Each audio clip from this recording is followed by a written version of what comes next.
Hey friends, this is Jennifer Terri and welcome to my channel. In this video, we'll talk about the ECQ. How does this affect international arrivals, returning overseas Filipinos? So starting tomorrow, Manila and its 4 adjacent provinces, Rizal, Bulacan, Cavite, and Laguna will be placed under ECQ, Enhanced Community Quarantine, starting bukas until April 4.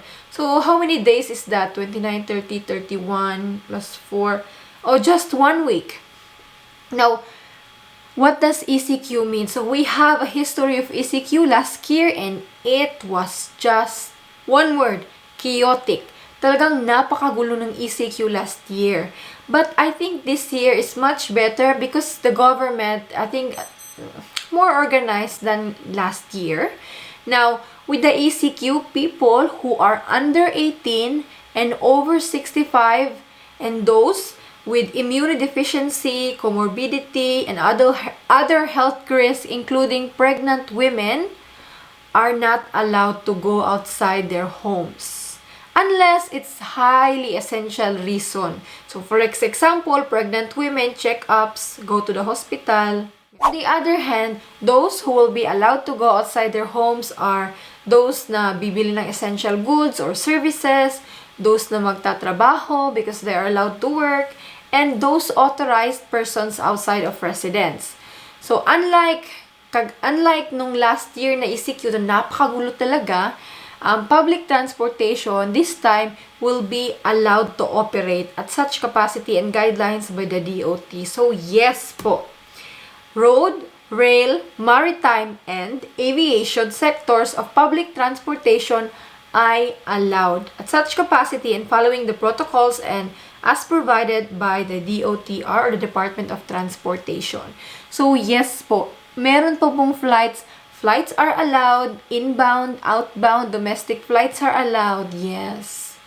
The main thing really is that in Manila, in NAIA, only those who are traveling for essential na reason and those exempted like people outside of their residence and you, returning overseas Filipinos, are allowed po to fly out of Manila. If that is not your residence, then you are allowed. Let's say your province really or hometown is, let's say, Surigao, then you can leave po. You finish your quarantine and testing in Manila. After that, you can go to a domestic flight. You are not stranded in Manila.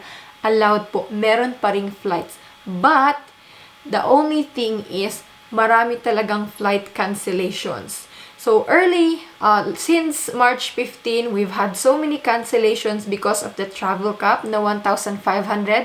But because na naman of the ECQ and CR travel bubble sa Manila, ay marami ding na-cancel na mga domestic flights. So, one important note is, even though na-allowed po yung mga ROFs kayo na galing abroad na sumakay ng domestic flight or kahit barko, kasi nga hindi naman talaga kayo taga NCR, para makauwi kayo sa inyong province talaga, allowed po. But very, very important, complete LGU requirements. Yeah. Kung kailangan ang letter of acceptance sa inyong final destination sa LGU ninyo, i-process nyo po iyan. Kasi kung hindi po yung kompleto yung requirements, no, hindi po kayo makakasakay ng eroplano or barko. Huwag po kayong maging katulad sa mga na-stranded sa Manila Port kasi wala silang requirements. So, may mga lugar na nagre-require ng I mentioned letter of acceptance or notice of coordination. So, very important na kung merong requirements yung LGU, kunin nyo talaga para hindi kayo ma-stranded sa kung saan kayo, Manila, Bao, Cebu, or Clark. Pag-usapan na natin yung flight cancellations. Yun nga, Philippine Airlines ay nag-release na ng kanilang mga initial canceled flights since March 19. So, tuloy lang natin. March 20 na, ito yung mga canceled flights nila. Yung Singapore, Nagoya, Jakarta, Tokyo, Dubai, Los Angeles, Dammam, at Guam. Sa March 30 naman, 3 flights. Yung Taipei, Tokyo, at Hong Kong. So, as you can see, guys, the inbound and outbound route is both canceled sa mga flights na ito. Sa March 31 naman, Manila to Seoul or Incheon flights are canceled. Nagoya flight is canceled. Hong Kong flight is canceled. And then for April 1, their Seoul or Incheon flight canceled. Sa April 3, canceled din yung Manila Incheon. And then, Hong Kong flight is canceled. April 4, their Manila to Hong Kong flight is canceled. April 5, still, Hong Kong flight is canceled. So, the Philippine Airlines ay nagsabi na that they will continue to announce additional flight cancellations for the remainder of the stated period. Kasi diba, yung travel cap na 1,500 in Manila arrivals is from March 18 to April 19. Kailangan talaga mag-adjust ng mga airlines. Kasi from 3,000, 1,500 na lang ang makakapag-land or makakapasok sa Pilipinas through the NAIA Airport. Kaya nga, may mga nare-reroute sa Cebu or Clark at saka maraming nakakancel. At sinabi ko nga earlier na hindi lang international flights ang nakakancel, pati na po yung domestic flight.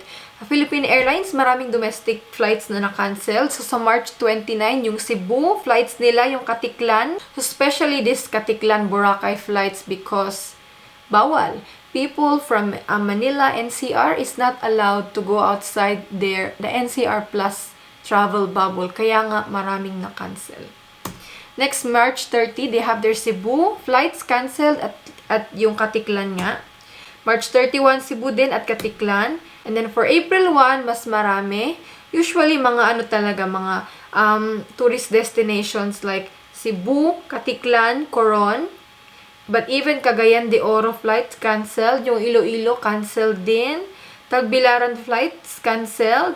Katiklan at Kalibo. April 2, we have more flights. Cebu flights, Katiklan, Busuanga, Coron, Cagayan de Oro, Cebu, Iloilo, Tagbilaran, Katiklan, Ozamis, at Legazpi. April 3, marami din.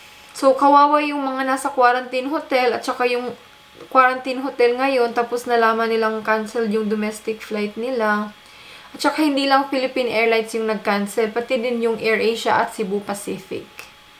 So, at present nga, until April 4, all domestic flights to and from, papunta at manggagaling sa Maynila, ay will carry only yung mga essential travelers, yung uuwi sa kanilang bahay, uuwi for work, mga ganon kayo, mga ROFs, mga galing abroad, kayo lang ang pinapasakay, yung mga essential travel lang. So, sa mga na-cancelled ang flights, may 3 options po kayo sa Philippine Airlines. First one is unlimited rebooking. And then, the second option naman is convert your ticket to a travel voucher with 10% bonus. At last, yung refund. Coming from experience, yung Philippine Airlines po, good luck po sa refund kasi matagal po silang magre-refund. Especially if international flight yung na-cancel, matagal po.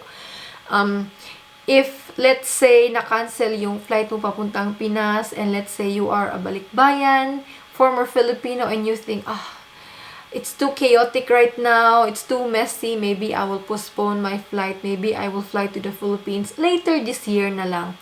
My advice, convert your ticket to a travel voucher na lang. At least, when you decide to fly to the Philippines, you can use that travel voucher to pay for the flight, for your new flight. The thing with Philippine Airlines is, if you convert your ticket to a refund, and then let's say if the refund is still pending, tapos naisip mo, I want to go home to the Philippines, I want to travel domestically. I called them, not once, twice, can I use my refund to pay for a new flight, convert it into credit? And they said no. Once it's processed as a refund, that's it. You just have to wait and get the refund. So, I've been waiting for 7 months now and my refund still hasn't come. They said 5 months. Cebu Pacific also pala has announced their cancelled flight. From March 18 to April 18, their Narita to Tokyo return flights and Nagoya return flights are cancelled for 1 month. And for those na magre-reroute sa Clark or sa Cebu, don't worry because the process, the arrival protocol is the same. Kahit pa po sa Clark or sa Cebu kayo mag-arrive, it's the same. So still, on your 6th day, you'll be tested. For non OFW, everything you have to pay on your own. For OFWs, everything still is free. Philippine Airlines talaga ang pinaka-apektado nitong travel cap, guys. Sila yung mas maraming flight cancellations. So, yun yung nangyayari ngayon, guys. Allowed pa rin mag-travel, outbound, inbound, despite of ECQ. It's not like last year na napakagulo. At least yung government, naisip nila na, uy, wag natin pigilan yung tao, hayaan natin yung public transport because people have to move still even though there is a lockdown. People who are working, people who are going home, they need public transport. Again, flight cancellations, guys, expected. For those na naghihintay pa na umuwi sa Pinas, my former Filipino friends, you know what? As you can see what's going on in the Philippines, the COVID-19 cases are surging. And then, flight cancellations, lockdown in NCR, in Manila. It's not a great time to travel right now to the Philippines. My advice, maybe wait till cases go down a little bit. Let's hope for that. Let's pray. And hopefully, maayos na ng government yung problema sa swab testing sa mga OFWs. Kasi hindi lang po OFWs din yung nagkakaproblema sa swab testing, even po non-OFWs. We had Jessa. Jessa traveled from Maldives. She went home last week. And instead na 6th day, nangyari is yung swab test niya ay ginawa 7th day, 5 a.m. Kasi they didn't come. Padlab didn't come. So, ganun po ka-chaotic. Kahit yung Bureau of Quarantine certificate, hindi din agad-agad nabibigay. Yung website nila, down. Kaya, medyo magulo po ngayon. Kung hindi naman po urgent yung travel ninyo, it's better to postpone a little bit. If you can stay where you are, if you have financial capacity naman, yeah, it's better to postpone, wait a little bit. Yeah. So that is all for this video, friends. Tell me anong mga tanong ninyo and we will try my best to answer it. And give a shout. I'm gonna shout out to Kitty. Thank you so much for answering for some of the questions. You're the best. And I don't know if I'm gonna say this, but you know what happened. Thank you so much for your messages, guys. I love you all. And I'll see you again with another travel update. Bye!